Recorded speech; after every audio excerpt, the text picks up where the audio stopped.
Maintenance Minute, this time about your electrical panel. Today I got a call from a client who was having issues where something suddenly stopped working, and they're pretty young, didn't know much about taking care of their own home, and so they called me to ask, hey, what's going on? And the way they described it sounded like they tripped a breaker. And so I walked her through it and everything worked just fine, but I want to walk you through some things to know about your electrical panel right now.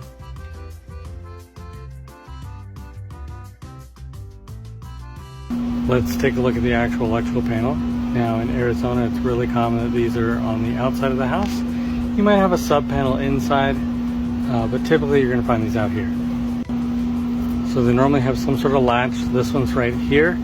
Sometimes they're on the bottom, a little lever you have to push up. And sometimes you have to pull down on the door before it'll actually release from the top here. So let's open this up. Now here's the main power. This one's even labeled as service disconnect, so you could turn this off and that kills all the power to the house.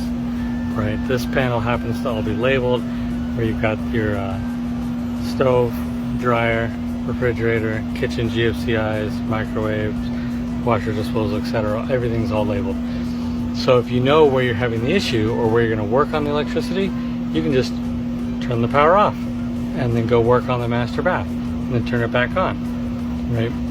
Sometimes you'll come out here because power stopped working, you've tripped a breaker, and you'll see the breaker kind of in a half on, half off position, and you have to cycle it all the way off, all the way back on to get it back into shape.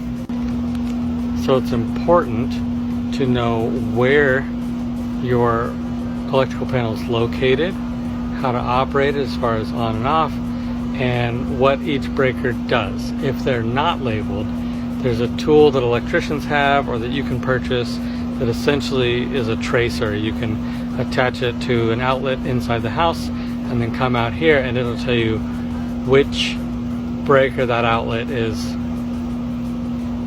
powered by.